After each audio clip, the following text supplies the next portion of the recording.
사랑하는 행복한 교회 성도 여러분, 이 영상을 보시는 하나님 나라의 귀한 자녀 여러분, 오늘은 2022년 10월 30일 거룩한 주일입니다.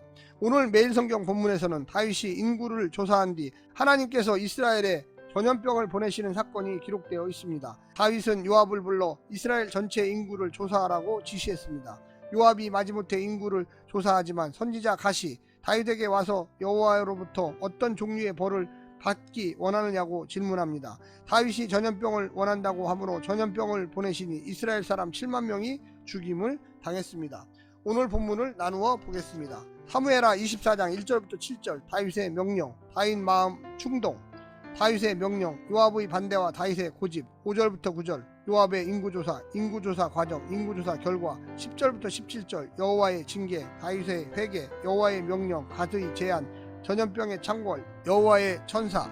오늘 본문 사무엘하 24장 1절부터 17절까지의 말씀을 듣고 다시 오겠습니다.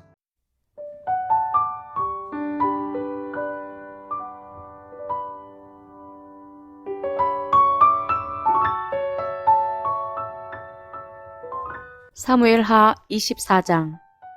여호와께서 다시 이스라엘 향하여 진노하사 그들을 치시려고 다윗을 격동시키사 가서 이스라엘과 유다의 인구를 조사하라 하신지라.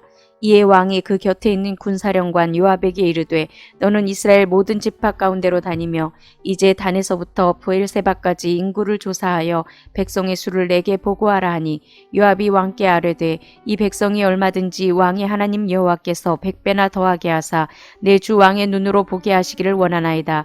그런데 내 주 왕은 어찌하여 이런 일을 기뻐하시나이까 하되, 왕의 명령이 요압과 군대 사령관들을 재촉한지라. 요압과 사령관들이 이스라엘 인구를 조사하려고 왕 앞에서 물러나 요단을 건너 갓 골짜기 가운데 성읍 아로엘 오른쪽 곧 야셀 맞은 쪽에 이르러 장막을 치고 길르앗에 이르고 다팀 후시 땅에 이르고 또 다냐 안에 이르러서는 시돈으로 돌아 두로 견고한 성에 이르고 히위 사람과 가나안 사람의 모든 성읍에 이르고 유다 남쪽으로 나와 브엘세바에 이르니라. 그들 무리가 국내를 두루 돌아 9달 20날 만에 예루살렘에 이르러 요압이 백성의 수를 왕께 보고하니 곧 이스라엘에서 칼을 빼는 담대한 자가 80만 명이요 유다 사람이 50만 명이었더라. 다윗이 백성을 조사한 후에 그의 마음에 자책하고 다윗이 여호와께 아뢰되 내가 이 일을 행함으로 큰 죄를 범하였나이다. 여호와여, 이제 간구하옵나니 종의 죄를 사하여 주옵소서. 내가 심히 미련하게 행하였나이다 하니라.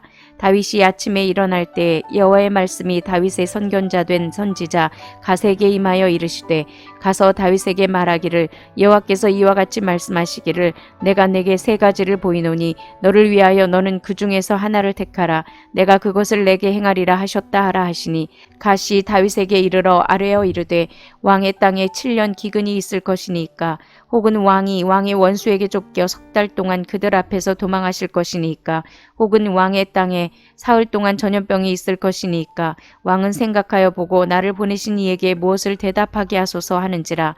다윗이 갓에게 이르되 내가 고통 중에 있도다. 청하건대 여호와께서는 긍휼이 크시니 우리가 여호와의 손에 빠지고 내가 사람의 손에 빠지지 아니하기를 원하노라 하는지라.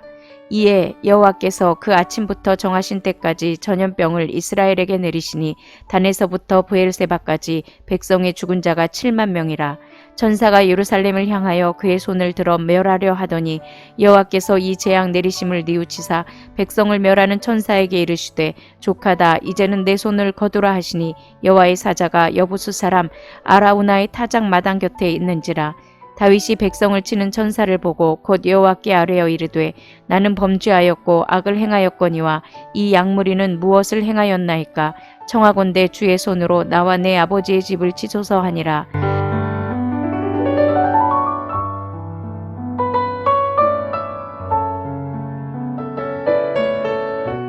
다윗의 인구조사가 시행될 때를 규정하기는 어렵습니다. 이 인구조사가 다윗의 후계자를 위한 준비 작업이라고 추측할 수 있습니다. 인구조사를 통해 다윗은 국가체제를 재조직하여 왕권을 강화하고 후계자의 통치에 어려움이 없도록 준비하려 했을 것입니다.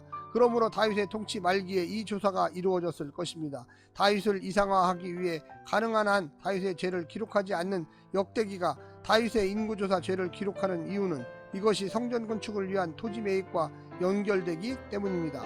오늘 본문을 세 부분으로 나누어 자세히 설명드리겠습니다. 첫 번째, 오만한 인구 조사. 다윗은 요압의 반대를 물리치고 인구 조사를 강행합니다. 칼을 빼는 자의 숫자를 센 것은 징병과 징세를 위한 조사입니다. 여호와의 구원은 사람의 많고 적음에 달려있지 않음을 모르지 않았을 것인데 자기 힘을 의지하려는 마음을 다스리지 못한 것입니다. 하나님을 모르는 열방의 왕과 귀족들이 백성을 억압적으로 통치하는데 쓴 전형적인 수단을 다윗도 동경하였으니 큰 잘못입니다. 열심히 살고 장래를 도모하며 잘 준비하는 것은 항상 좋은 일이지만 여호와만으로 충분하지 않다는 마음에서 나온 불안이 원인은 아닌지 돌아봐야만 하겠습니다. 두 번째는 다윗의 회개입니다. 다윗의 유대함은 순종이든 회개든 말씀에 바로 반응한다는 것입니다. 다윗은 잘못을 깨닫는 즉시 사죄를 구합니다. 인구조사가 하나님의 영역을 침범한 미련한 지심을 고백합니다.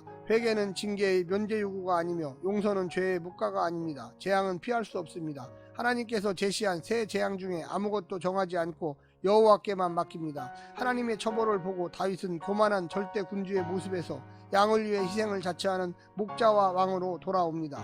사무엘서는 여호와의 국률만 의지한 빈손의 한나 이야기로 시작하여 여호와의 국률을 고대하는 다윗 이야기로 끝납니다. 인간에게 주신 모든 선한 것은 하나님의 자비로운 하사품임을 보여주고 있습니다. 마지막 세 번째는 하나님의 심판입니다. 놀랍게도 다윗의 인구조사가 하나님의 부추김으로 시작되었다고 말합니다. 아마 다윗의 교만한 태도를 징계하시려고 일으킨 사건 같습니다. 그 결과 단에서 브레셀바까지 인구조사를 한 다윗에게 단에서 브레셀바까지 전염병을 내리십니다. 3일이 되기 전에 정하신 때까지만 내리셨으며 다윗 왕국의 중심인 예루살렘에 전염병이 임하기 전에 하나님께서는 재앙 내림을 뉘우치시고 철회하십니다.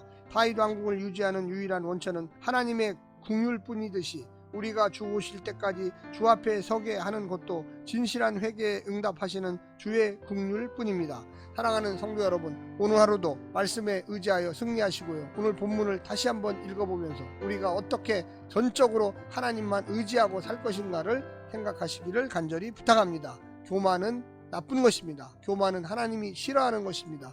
오늘 하루도 승리하십시오. 샬롬.